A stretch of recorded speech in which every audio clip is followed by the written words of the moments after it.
তো ওয়েলকাম বন্ধুরা, jobs news RM YouTube চ্যানেলে। তো রাজ্যে জেলা স্বাস্থ্য ও পরিবার কল্যাণ সমিতির তরফ থেকে একটি নতুন ভ্যাকেন্সির নোটিফিকেশান রিলিজ করা হয়েছে। এখানে কিন্তু তোমাদের আশাকর্মী পদে নিয়োগের জন্য এই নোটিফিকেশানটি রিলিজ করা হয়েছে। তো তোমরা এখানে কারা কারা আবেদন করতে পারবে, কিভাবে আবেদন করতে হবে, তোমাদের এখানে কোন কোন ডকুমেন্টসের প্রয়োজন হবে, বয়সের কথা কি বলা হয়েছে এবং তোমাদের এখানে টোটাল কতগুলি ভ্যাকেন্সি দেওয়া হয়েছে। তো অফিসিয়ালি নোটিফিকেশান অনুযায়ী আমরা কিন্তু আজকে ভিডিওতে ফুল ডিটেল সম্পর্কে কিন্তু আলোচনা করব।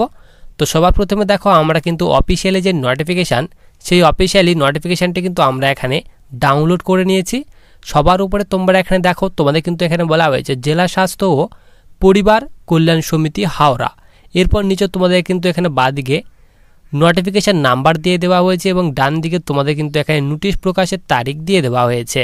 এরপর নিচে এখানে বলা হয়েছে রাজ্য মিশন অধিকর্তা জাতীয় গ্রামীণ স্বাস্থ্য মিশন এর এখানে তোমাদের বলা হয়েছে আদেশনামা ও সংযোজনী অনুযায়ী হাওড়া জেলা সদর ও উলবেড়িয়া মহকুমা অন্তর্গত বিভিন্ন ব্লকে নিম্নলিখিত উপস্বাস্থ্য কেন্দ্র এলাকায় আশাকর্মী নির্বাচনের উদ্দেশ্যে ওই এলাকার অন্তর্গত গ্রামগুলির মধ্যে সীমাবদ্ধ পরিষেবা এলাকায় স্থায়ী বসবাসকারী মহিলা প্রার্থীদের কাছ থেকে উক্ত পদের জন্য আবেদনপত্রের দরখাস্ত আহ্বান করা হচ্ছে।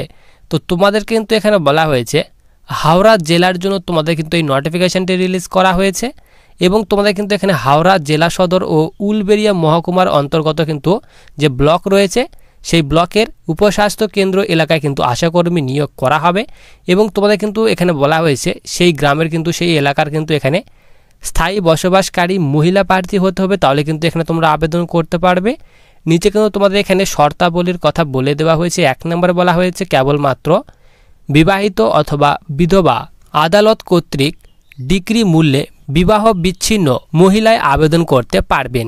এরপর নিচে তোমাদের কিন্তু এখানে 2 নম্বরে বলা হয়েছে আগ্রহী প্রার্থীকে অবশ্যই ওই উপস্বাস্থ্য কেন্দ্রের অন্তর্গত সংযোজনী 2-তে F কলমে উল্লেখিত সীমাবদ্ধ পরিষেবা এলাকার স্থায়ী বাসিন্দা হতে হবে।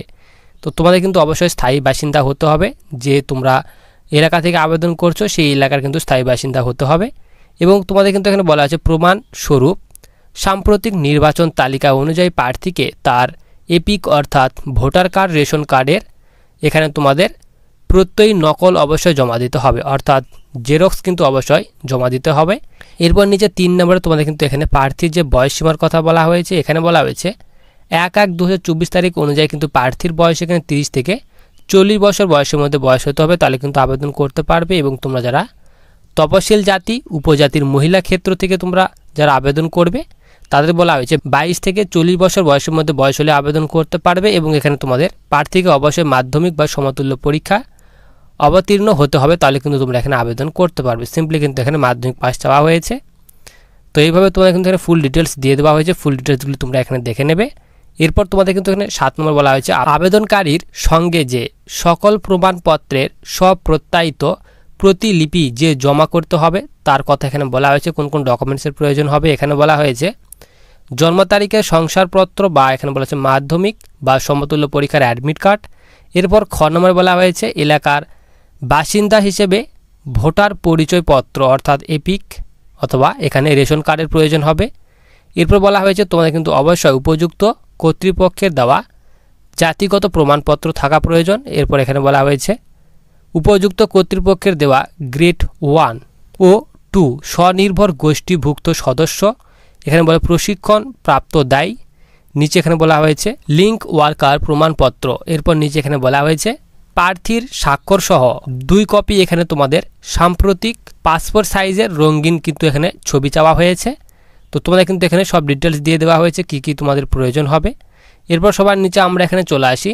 তোমাদের কিন্তু এখানে বলা হয়েছে যে তোমাদের আবেদনপত্র জমা করার যে তারিখ, সেই আবেদনপত্র জমা করার তারিখ নিচে দেওয়া হয়েছে এবং এখানে বলা হয়েছে আবেদনপত্র জমা দেওয়ার স্থান সংশ্লিষ্ট সমষ্টি উন্নয়ন আধিকারিকের করণ এখানে বলা আছে বিডিও অফিস। তো তোমাদের কিন্তু এখানে বিডিও অফিসে কিন্তু তোমাদের এই আবেদন ফর্মটি জমা করতে হবে এবং আবেদনপত্র জমা দেওয়ার তারিখের কথা বলা হয়েছে 10/7 থেকে কিন্তু আবেদন স্টার্ট হয়ে গেছে এবং তোমরা কিন্তু এখানে 31/7/2024 তারিখ পর্যন্ত বিকেল 5টা পর্যন্ত কিন্তু এখানে আবেদন করতে পারবে, তার কথা তোমাদের বলে দেওয়া হয়েছে। এবং এখানে আবেদনপত্রটি সংযোজনী 1 এবং ব্লক ভিত্তিক আশাকর্মীদের শূন্যপদের তালিকা সংযোজনী 2তে উল্লেখিত করা হয়েছে। তো এখানে সংযোজনী 2তে কিন্তু এখানে তোমাদের ভ্যাকেন্সির কথা ভাগ করে দেওয়া হয়েছে। তো আমরা এখানে সবার নিচে চলে আসব। তো তোমরা কিন্তু এখানে যে অ্যাপ্লিকেশন ফর্ম, সেই সংযোজনী 1-এ কিন্তু তোমাদের অ্যাপ্লিকেশন ফর্মটি দিয়ে দেওয়া হয়েছে এবং তোমাদের কিন্তু এখানে নিচে সংযোজনী 2তে কিন্তু তোমাদের ভ্যাকেন্সি ডিটেলস দিয়ে দেওয়া হয়েছে। এখানে তোমাদের সিরিয়াল নাম্বার, এরপর নেম অফ দি ব্লক, এরপর নেম অফ দি গ্রাম পঞ্চায়েত, কোন গ্রাম পঞ্চায়েতের নাম এখানে তোমাদের দিয়ে দেওয়া হয়েছে। তো তোমাদের কিন্তু এখানে এরপর এখানে ভিলেজ, কোন গ্রাম তার ডিটেলস দিয়ে দেওয়া হয়েছে। তো তোমাদের কিন্তু টোটাল এখানে বলা হয়েছে 2টি ভ্যাকেন্সি দেওয়া হয়েছে। এরপর এখানে টোটাল 1টি ভ্যাকেন্সি দেওয়া হয়েছে। এরপর এখানে টোটাল তোমাদের সবার নিচে এখানে বলা হয়েছে 5টি ভ্যাকেন্সি দেওয়া হয়েছে।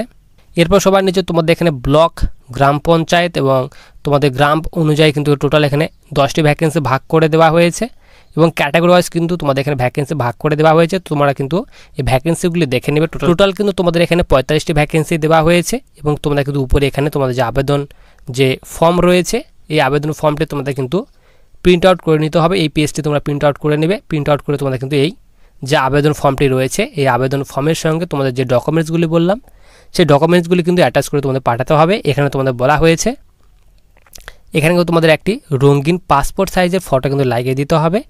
এরপর এখানে বলা হচ্ছে আবেদনকারীর ইংরেজিতে নাম তোমরা এখানে ফিল আপ করে দেবে, মহকুমা ফিল আপ করে দেবে, স্বামীর নাম ইংরেজিতে ফিল আপ করে দেবে, পিতার নাম এখানে ইংরেজিতে ফিল আপ করে দেবে এবং এখানে বলা হয়েছে সাধারণ বসবাসের ঠিকানা, গ্রামের নাম এখানে লিখে দেবে, পোস্ট অফিস, থানা এবং জেলা কিন্তু অটোমেটিক সিলেক্ট থাকবে, যেহেতু হাওড়া জেলার জন্য তোমাদের এই নোটিফিকেশনটি রিলিজ করা হয়েছে এবং হাওড়া জেলা তোমরা যারা স্থায়ী বাসিন্দা তারাই কিন্তু এখানে আবেদন করতে পারবে।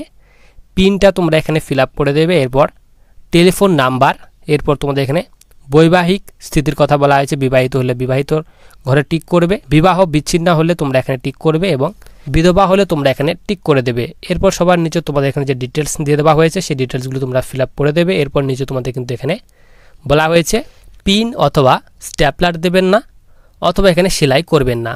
এখানে তোমাদের বলে দেওয়া হয়েছে পিন কিংবা স্ট্যাপলার কিংবা সেলাই কিন্তু করবে না। তোমাদের অ্যাপ্লিকেশন ফর্মের সঙ্গে যে ডকুমেন্টসগুলি তোমরা অ্যাটাচ করবে সেগুলি কিন্তু তোমরা পিন কিংবা সেলাই করে তোমরা কিন্তু দেবে না। এখানে বলা আছে অ্যাডমিট কার্ডের জন্য পাসপোর্ট ছবি, এরপর এখানে বলা আছে 5 টাকার ডাক টিকিট সহ নিজ ঠিকানা লেখা খাম। এরপর এখানে বলা হয়েছে মাধ্যমিকের অ্যাডমিট অথবা বয়সের প্রমাণ, মাধ্যমিকের সমতুল্য এখানে পরীক্ষার মার্কশিট, এরপর এপিক অর্থাৎ তোমাদের ভোটার কার্ড কিংবা রেশন কার্ড এবং তোমাদের এখানে SC ST যে সার্টিফিকেট রয়েছে সেই সার্টিফিকেটের জেরক্স তোমাদের কিন্তু এইসব তোমরা কিন্তু খামের মধ্যে ভরে কিন্তু তোমাদের পাঠাতে হবে। এরপর এখানে ঘোষণার কথা বলা হয়েছে আমি পূর্ণ জ্ঞান ও বিশ্বাস সহ ঘোষণা করছি যে সংযোজনী 2তে উল্লেখিত এখানে তোমার বলা হয়েছে সীমাবদ্ধ পরিষেবা এলাকার আমি একজন স্থায়ী বাসিন্দা। এই আবেদনপত্রে আমার দ্বারা উল্লেখিত কোনো তথ্য ভবিষ্যতে মিথ্যা প্রমাণিত হলে আমি কোনো অসাধু প্রভাব খাটানোর চেষ্টা করলে কর্তৃপক্ষ আমার প্রার্থীপদ খারিজ করে দিতে পারবেন। এখানে তোমরা সই করবে। এখানে বলা হয়েছে আবেদনকারীর ফুল স্বাক্ষর। তো এখানে ফুল তোমরা সিগনেচার করবে। সিগনেচার করে তোমাদের কিন্তু বিডিও অফিসে তোমাদের কিন্তু পাঠিয়ে দিতে হবে তোমাদের এই অ্যাপ্লিকেশন ফর্মটি। তো এই অ্যাপ্লিকেশন ফর্মটি এবং নোটিফিকেশনটি কিন্তু আমি টেলিগ্রাম চ্যানেলে দিয়ে রাখবো। তো তোমরা কিন্তু টেলিগ্রাম চ্যানেলে যুক্ত হয়ে কিন্তু এই অফিসিয়ালি যে নোটিফিকেশান এবং আবেদন যে ফর্মটি রয়েছে সেটি কিন্তু ডাউনলোড করতে পারবে।